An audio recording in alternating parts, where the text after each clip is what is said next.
नमस्ते दोस्तों, माफ़ कीजिएगा पिछले 2 दिन से कुछ टेक्निकल इशू के कारण मैं करंट अफेयर्स अपलोड नहीं कर पा रहा था। आज हम इस वीडियो में 6th से लेके तो आज तक यानी 8 मार्च तक के 3 दिन के करंट अफेयर्स डिस्कस करेंगे। आपको बिल्कुल टेंशन नहीं लेना है, आपका कोई भी दिन का करंट अफेयर बिल्कुल मिस नहीं होगा। जो आपको फर्स्ट न्यूज़ देखने मिल रही है वो है टॉरस KEPD 350 मिसाइल को लेके। और आपको ये बता दूं कि ये जो मिसाइल है ये जर्मनी ने डेवलप किया। इसके बारे में मैं डिटेल डिस्कशन बिल्कुल करने वाला। आप तो जानती है कि क्वेश्चन इसीलिए हम बना रहे हैं ताकि हम इसके ऊपर डिटेल में डिस्कशन कर पाए एक्सप्लेनेशन में। ये क्वेश्चन एग्जाम में ऐसा बन सकता है कि ये जो मिसाइल है ये डेवलप किया जर्मनी ने किस कंट्री के साथ मिलके। आपका ऑप्शन ए है स्वीडन, बी है चाइना, सी है जापान या डी है ऑस्ट्रेलिया। और यहाँ पे आप इमेज जो है इमेज में देख सकते हैं नीचे कि ये है टॉरस KEPD 350 मिसाइल, ये वाली जो लगी हुई है दिस वन।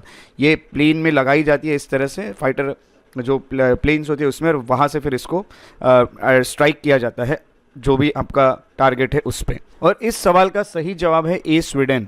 आपको ये बता दूं कि जो स्वीडन है उन्होंने टॉरस KEPD 352 क्रूज मिसाइल को चूज़ किया है ताकि वो अपना जो एक फाइटर जेट है ग्रिपेन फाइटर जेट उसमें जो मिसाइल है उसे लगा सके। तो मिसाइल ग्रिपेन जेट में लगाने के लिए जो मिसाइल चूज़ की गई है टॉरस KEPD 350। अब यहाँ पे जो नाम आ रहा है वो क्रूज मिसाइल है। तो आपको ये बता दूं कि क्रूज मिसाइल क्या होती है। तो क्रूज मिसाइल अनमैन्ड मिसाइल होती है। अनमैन्ड यानी इसके अंदर कोई पर्सन नहीं होता है जो इसको चलाएगा, और ये एक तरह से गाइडेड मिसाइल होती है। गाइडेड मिसाइल यानी इसको कंट्रोल कर सकता है एक सिस्टम जाकि ये हिट करे टारगेट को। तो ये टारगेट को इसको जब छोड़ देते हैं तो टारगेट को ये फॉलो करके हिट कर सकते हैं। इस तरह से क्रूज मिसाइल होती है। और क्रूज मिसाइल्स जो होती है वो काफ़ी एक्यूरेट होती है, और उसके अलावा ये बहुत लॉन्ग स्ट्राइक कैपेबिलिटीज रखती है। काफ़ी दूर तक जाके ये जो टारगेट है उसको हिट कर सकती है। तो टॉरस KEPD 350 ये एयर लॉन्च्ड है, क्योंकि आपको पता है कि ये जो फाइटर जेट से उसमें लगाई जाती है और फिर जेट में से ही हवा में ही छोड़ी जाती है, इसलिए ये एक एयर लॉन्च्ड मिसाइल है। इसको जमीन से लॉन्च करने की जरूरत नहीं होती है। ये प्रेसिशन गाइडेड मिसाइल है क्योंकि इसको गाइड किया जाता है और काफ़ी दूर तक जाती है। डीप पेनिट्रेशन इसका होता है, हाई एक्यूरेसी अटैक्स भी होते हैं। टॉरस KEPD 350 मिसाइल जो इसको डेवलप किया है जर्मनी और स्वीडन ने मिलके। आपको ये बता दूं कि जो टॉरस सिस्टम GmbH है ये इसे बनाता है, और इसमें पार्टनरशिप में 2 लोग काम करते हैं। MBDA डचलैंड GmbH जो कि जर्मनी का है, और साब बोफोर्स डायनामिक्स स्वीडन का है। ये दोनों कंपनीज मिलकर इसको बनाती है। तो मिसाइल जो होती है वो बाईपास कर सकती है डेंस एयर डिफेंस सिस्टम को। तो कितना भी बड़ा डिफेंस सिस्टम कोई देश लगा दे उसको ये बाईपास कर सकती है और हेवीली डिस्ट्रॉय कर सकती है ग्राउंड पे जो टारगेट्स हैं उनको। बहुत ही पावरफुल मिसाइल होती है, और it has been operational service since 2005। तो 2005 से ये सर्विस में भी है, और इसको एयरफोर्स जो है जर्मनी के हो, स्पेन के हो या साउथ कोरिया के हो, ये एयर फोर्सेस उसको यूज़ कर रहे हैं। याद रखिएगा टॉरस KEPD 350 क्रूज मिसाइल जो कि न्यूज़ में रही है। अगला करंट अफेयर है मलाबार सीवेट को लेके। मलाबार सीवेट जो है वो एक एनिमल है, आप यहाँ पे उसका पिक्चर भी देख सकते हो, जो कि रात में काम करता है। और ये मलाबार सीवेट न्यूज़ में रहा है। अब क्यों रहा है, वो क्या है, ये सब तो मैं आपको बताऊंगा। बट रिसेंटली जो न्यूज़ में देखा गया है वो एंडेमिक किस रीजन के लिए इंडिया में। एंडेमिक यानी वो उसी रीजन में पाया जाता है, जो जानवर उसी रीजन में पाया जाता है उसको वहाँ का एंडेमिक, उस रीजन का एंडेमिक जानवर कहा जाता है। अब यहाँ पे ये कहाँ का एंडेमिक स्पीसी है, तो आपके ऑप्शन है ए लद्दाख, बी वेस्टर्न घाट, सी नॉर्थ ईस्टर्न घाट या फिर नॉर्थ ईस्टर्न एरिया, या फिर ईस्टर्न घाट, फोर्थ ऑप्शन। ये कुछ इमेज है मलाबार सीवेट की जो आप देख सकते हैं, और ये देख सकते हैं कि इमेज नाइट में खींची गई है, क्योंकि ये जो जानवर है ये रात में अपना काम करता है, और जो एनिमल्स रात में काम करते हैं उनको नॉक्टर्नल एनिमल्स कहते हैं। ये भी याद रखिएगा, नॉक्टर्नल। इसका सही जवाब है बी वेस्टर्न घाट। तो ये जो मलाबार सीवेट है काफ़ी रेयर एक कैट है। तो आपने देखा कि कैट जैसा ही दिखता है, तो ये कैट ही है, रेयर कैट है। यूजुअली ये शेषाचलम का जो जंगल है नियर तिरुमाला, यहाँ पे ये स्पॉट किया गया था। ताड़ेपल्ली करके गुंटूर डिस्ट्रिक्ट आता है आंध्र प्रदेश में, वहाँ पे ये रिसेंटली स्पॉट हुआ है। सीवेट जो होता है इसकी जो फैमिली है वो विविरिडे फैमिली से ये बिलोंग करता है, और इसमें जेनेट्स आते हैं, ऑयंस आते हैं, लिनसैंग्स आते हैं, ऐसे अलग अलग और भी एनिमल्स आपको देखने मिलते हैं, अलग अलग स्पीसीज देखने मिलते हैं। तो there are about 15 to 20 species of civet. इतने सारे स्पीसीज इसके हैं जो कि अफ्रीका में, साउथ यूरोप में और एशिया में पाए जाते हैं। इंडिया में अगर देखा गया तो 8 वाइल्ड सीवेट के स्पीसीज आपको देखने मिलते हैं, और कॉमन जो है वो पाम सीवेट है एंड स्मॉल इंडियन सीवेट है, जो कि पूरे देश में आपको कहीं ना कहीं देखने मिल सकता है। मलाबार लार्ज स्पॉटेड सीवेट जो होता है वो एंडेमिक है वेस्टर्न घाट को, यानी वो वेस्टर्न घाट में ही पाया जाता है, और ये रेयरेस्ट है, बहुत ही कम देखने मिलता है। तो लार्ज स्पॉटेड सीवेट जो है ये भी एक तरह से उसका स्पीसी, और ये बहुत कम देखने मिलता है, इसलिए रेयरेस्ट है। और इसको क्रिटिकली एंडेंजर्ड करके भी डिक्लेयर किया गया। क्रिटिकली एंडेंजर्ड जो है वो IUCN अपनी रेड लिस्ट बनाता है, जिसमें कुछ एनिमल्स को क्रिटिकली एंडेंजर्ड, कुछ को हम कहेंगे एंडेंजर्ड, कुछ को वल्नरेबल, ऐसे अलग अलग कैटेगरीज में डाला जाता है। तो क्रिटिकल एंडेंजर्ड जो कैटेगरी है ये बहुत ही ऐसे जानवर की कैटेगरी है जो बहुत कम बचे हुए हैं। सो ये उनमें से एक है, तो इसका प्रोटेक्शन जो है ये करना बहुत ज़्यादा ज़रूरी है और प्रोटेक्शन के लिए हमारा देश जो है ये वर्क बिल्कुल कर रहा है। सो याद रखिएगा मलाबार सिवेट, क्योंकि एग्जाम में कोई ना कोई स्पीसी पे आपको क्वेश्चन आता ही है, चाहे वो प्लांट की स्पीसी हो या एनिमल की स्पीसी हो। उसके बाद का अगला जो न्यूज़ रही है वो है प्रधानमंत्री श्रम योगी मानधन योजना को लेकर। सो प्रधानमंत्री श्रम योगी मानधन योजना, जिसको PMSYM कहा जाता है, सो इसको कौन सी मिनिस्ट्री एडमिनिस्टर कर रही है, ऐसा क्वेश्चन है। इसके बारे में भी हम डिटेल में जानेंगे। आपका first option ministry of finance, second है ministry of commerce and industry, third option है ministry of law and justice और फोर्थ ऑप्शन है ministry of law labour and employment. और इस क्वेश्चन का सही जवाब है D, ministry of labour and employment. तो प्रधानमंत्री श्रम योगी मानधन योजना जो है ये एक मंथली पेंशन ऑफर करती है वो लोगों को जो अनऑर्गेनाइज सेक्टर में काम करते हैं। अनऑर्गेनाइज सेक्टर्स ऐसे होते हैं जहाँ पे कुछ कम एम्प्लॉयज़ काम करते हैं, और आपको ये भी बता दूं कि वो रजिस्टर्ड भी नहीं होते हैं। सो अनऑर्गेनाइज सेक्टर में जो वर्कर्स काम करते हैं उनको यहाँ पेंशन के लिए ये योजना लाई गई है, जो कि 60 ईयर्स के एज के बाद आपको दी जाएगी। आपको ये बता दूं कि 3000 मंथली पेंशन मिलने वाली है उन वर्कर्स को जो 15,000 रुपये तक का इनकम उनको मिलती है महीने की। उसी के अलावा जो स्कीम है वो अनऑर्गेनाइज्ड वर्कर्स के लिए है, यानी हम कहेंगे अराउंड 50% जो इंडिया का GDP है वो अनऑर्गेनाइज सेक्टर के वर्कर ही बनाते हैं। उसके साथ साथ वो अनऑर्गेनाइज सेक्टर्स कौन से हैं, जैसे कि स्ट्रीट वेंडर्स, जो स्ट्रीट पे काम करने वाले लोग हैं वो, यानी स्ट्रीट पे यानी किसी के स्टॉल से, स्ट्रीट पे किसी फूड स्टॉल से वो सब लोग, या फिर डोमेस्टिक वर्कर जो किसी के घर पे जाके काम करते हैं, झाड़ू पोछा हो या खाना बनाना हो, या फिर एग्रीकल्चर यानी खेत पे काम करने वाले वर्कर, ये सभी अनऑर्गेनाइज सेक्टर्स है। तो इसमें जो लोग काम कर रहे हैं जिनको 15,000 तक का जो अर्न कर रहे हैं उनको 3,000 तक की मंथली पेंशन दी जाएगी आफ्टर 60 ईयर्स। और 30.51 करोड़ अनऑर्गेनाइज वर्कर्स जो उन्होंने रजिस्टर किया है ई श्रम पोर्टल पे। तो ई श्रम पोर्टल जो है यहाँ पे रजिस्टर करना जरूरी होता है, तो मार्च 2024 में इतने लोगों ने रजिस्टर किया था। ये जो स्कीम है इसको इंटरिम बजट 2019 में लॉन्च किया गया था। इंटरिम बजट यानी टेम्पररी बजट होता है, और ये जिस साल इलेक्शन होते हैं उस साल रखा जाता है। तो 2019 में इलेक्शन थे इसलिए यहाँ पे इंटरिम बजट रखा गया था। और PMSYM जो है इसको एडमिनिस्टर करती है ministry of labour and employment, और वो किसके साथ मिलके, तो लाइफ इंश्योरेंस कॉर्पोरेशन यानी LIC के साथ मिलके और common service centre e governance service India limited CSC/CSPV के साथ मिलकर इंप्लीमेंट करती है। सो जो भी सर्विस है जो कि इलेक्ट्रॉनिकली मिल रही है वो उसके लिए ये काम करता है, और जो पेंशन देने का काम है वो LIC करेगा। तो इस तरह से दोनों के साथ मिलके ये जो स्कीम है ये चलाई जा रही है। तो याद रखिएगा प्रधानमंत्री श्रम मानधन योजना। उसके बाद जो नेक्स्ट करंट अफेयर में देखने मिल रहा है वो है international day for डिसआर्मामेंट and non proliferation awareness को लेके। सो ये एनुअली किस दिन मनाया जाता है, याद रखेगा international day for डिसआर्मामेंट and non proliferation.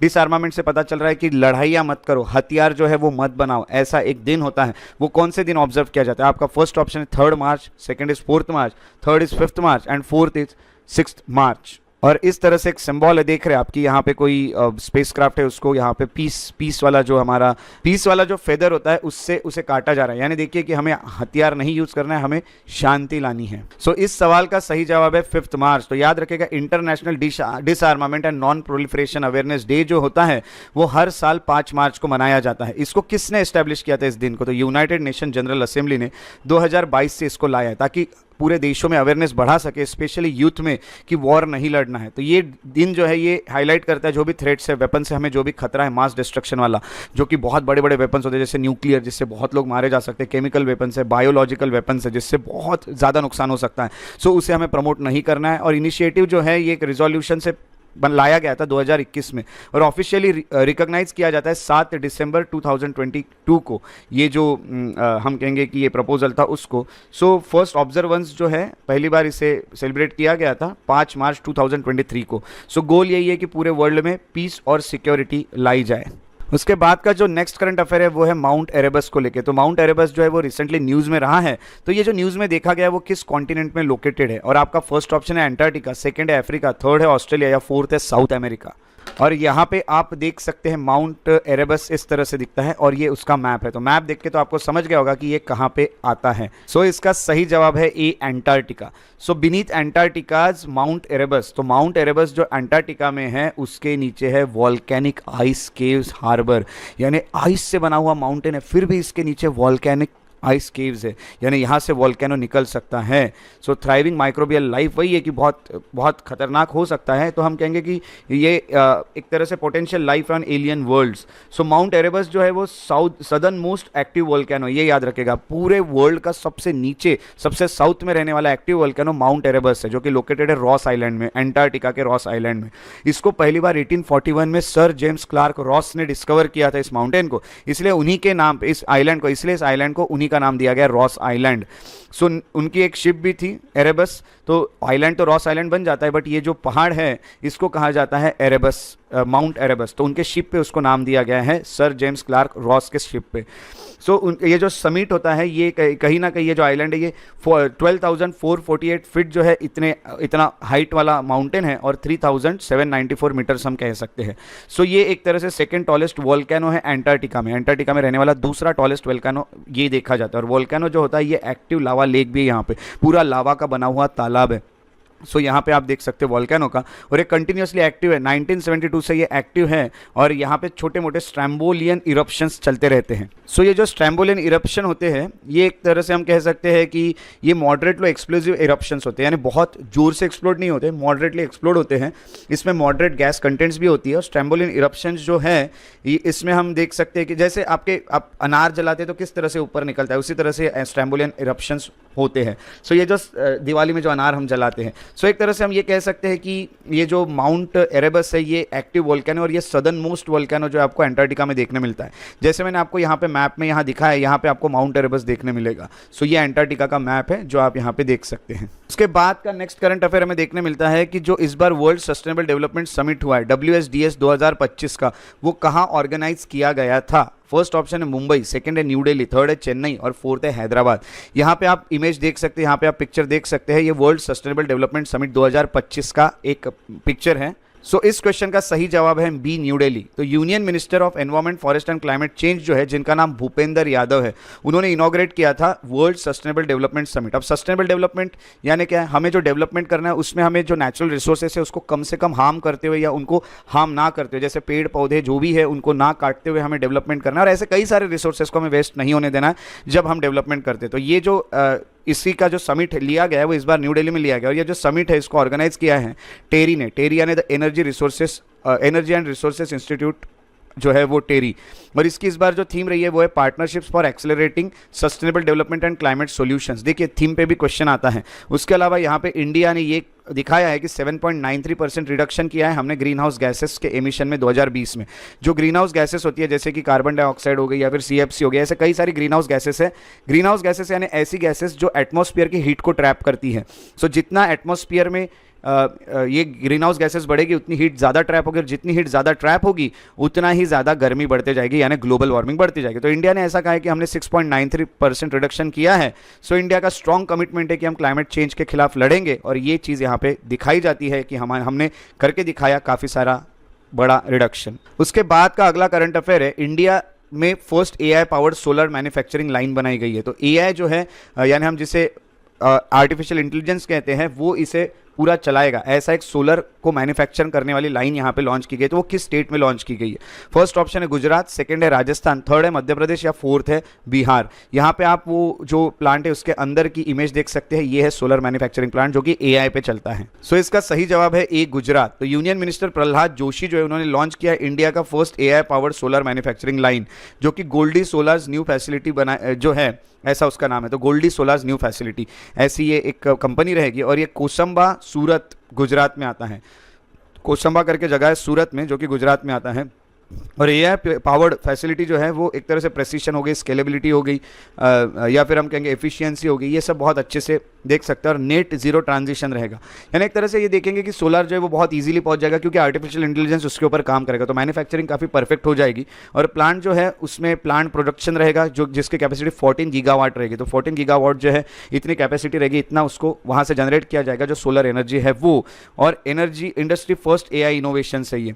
और हाई स्पीड स्ट्रिंजर्स इसमें लगे हुए हैं जो कि AI ऑटोमेशन का यूज करेंगे, और इससे 10,000 सोलर सेल्स बनाए जाएंगे 1 घंटे में, और बहुत कम एरर्स रहेंगे और बहुत कम वेस्टेज होगा क्योंकि AI खुद इस पे काम करेगा। AI powered automated optical inspection भी होगा, जो रियल टाइम डिफेक्ट डिटेक्शन होगा, यानी इंस्पेक्शन हमेशा चलते रहेगा। एआई इंस्पेक्शन भी करेगा कि कहाँ कहीं डिटेक्शन यानी कहीं डिफेक्ट तो नहीं है, तो जो भी डिफेक्ट आ रहा है वो भी इजीली यहाँ पे हमें पता चल जाएगा और हम उसे इजीली सॉल्व भी कर सकते हैं, क्योंकि एआई इस पर कंटिन्यूसली काम करता रहेगा। तो याद रखिएगा कि जो इंडिया का पहला एआई पावर्ड जो सोलर मैन्युफैक्चरिंग प्लांट है वो कहीं ना कहीं गुजरात में बनाया जा रहा है। उसके बाद का जो नेक्स्ट करंट अफेयर हमें देखने मिल रहा है वो है अस्त्र MK3 मिसाइल को लेके।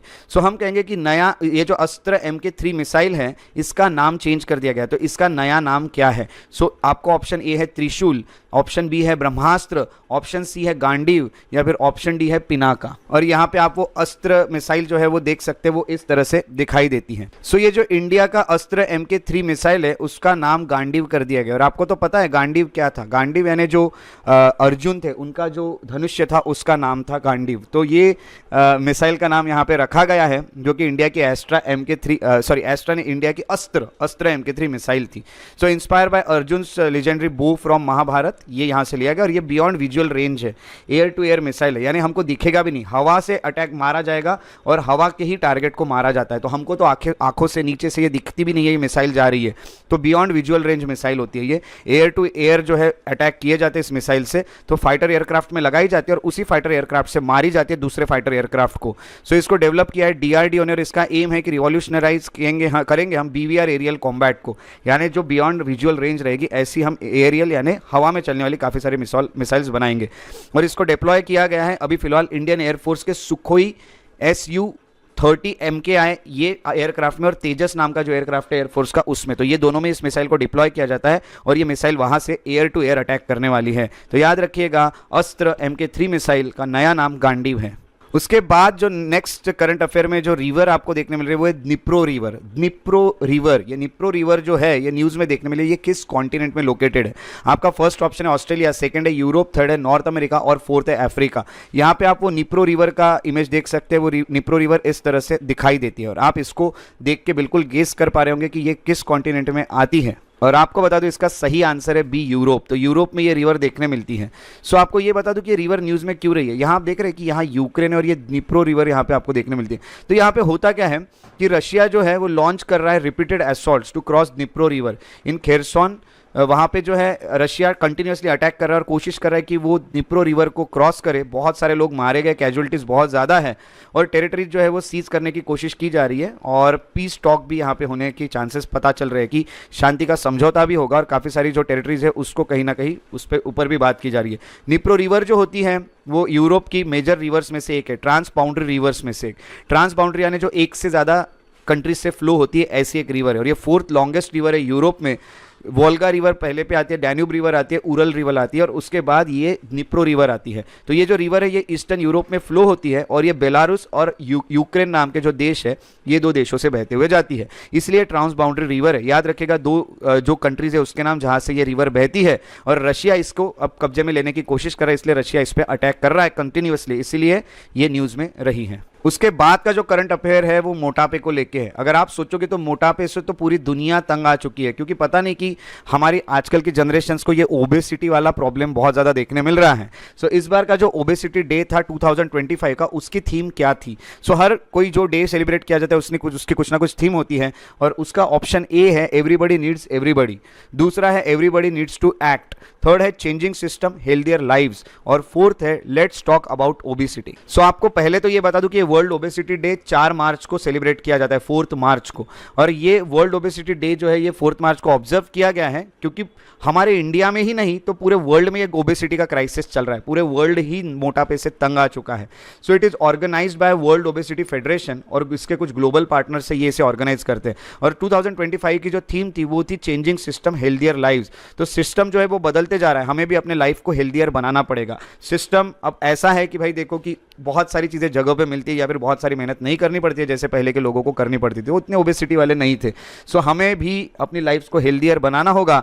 सो इसका एम क्या होता है इस दिन का कि अवेयरनेस बढ़ाया जाए मोटापे या ओबेसिटी को लेके, पॉलिसीज जो है गवर्नमेंट की वो भी इंप्रूव की जाए और ओबेसिटी प्रिवेंशन को प्रमोट किया जाए और ट्रीटमेंट भी ओबेसिटी की बताई जाए। ओबेसिटी एक तरह से बीमारी होती है जिसमें आपको मोटापा देखने मिलता है। इंडिया जो है उसमें ओवर 440 मिलियन ओबीस और ओवरवेट लोग देखने मिलने वाले हैं 2050 तक, ये भी यहाँ पे कहा जा रहा है। यानी जो स्टडी है वो ये कहती है कि इंडिया में 440 मिलियन ओबीस लोग और ओवरवेट लोग देखने मिलेंगे 2050 तक, और सेकंड ओनली टू चाइना, हमसे आगे सिर्फ चाइना होगा, और हमारे बाद चाइना के बाद इंडिया का नंबर आने वाला है। पूरे वर्ल्ड में सेकंड नंबर पे इंडिया आने वाला है ओबेसिटी में।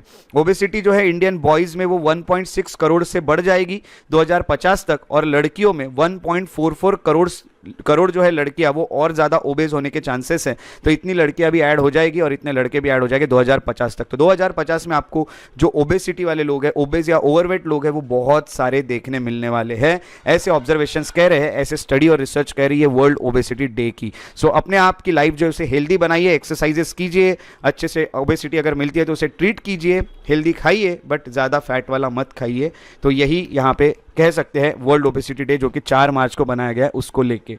सो ये थे 6 से लेके 8 मार्च 2025 तक के करंट अफेयर्स। एक चीज़ आपको याद रखनी है, अगर आपको मेरे वीडियो सच में नॉलेजेबल लगते हैं तो लाइक तो करना ही, आपको कमेंट करके मुझे बताना भी है, ताकि मुझे पता चले कि आपको वीडियोस कैसे लगते हैं, ताकि मैं और भी नए वीडियोस आपके लिए लेके आ सकूँ, रेगुलर बेसिस पे लेके आ सकूँ। और मुझे तो बहुत खुशी हुई जब ये कमेंट मैंने देखा कि सर पिछले कुछ 1-2 दिन से करंट अफेयर्स के वीडियोज़ नहीं मिल रहे, तो इससे मुझे पता चला कि चलो कुछ लोग जो है वो रेगुलरली फॉलो कर रहे हैं। सो मुझे कुछ लोग जो है जिनको वो अच्छे लग रहे हैं उनके लिए तो रोज बनाना ही है, और बाकी लोगों को भी पसंद आता है तो वो जरूर लाइक करते चलिए और कमेंट कीजिए, ताकि मुझे एक सपोर्ट मिले, बूस्ट मिले, और मैं और ज़्यादा वीडियोस बनाते रहूँ आपके लिए। सो हम मिलेंगे अगले करंट अफेयर के वीडियो में, तब तक के लिए अपना ख्याल रखिए, take care, have a good day, जय हिंद।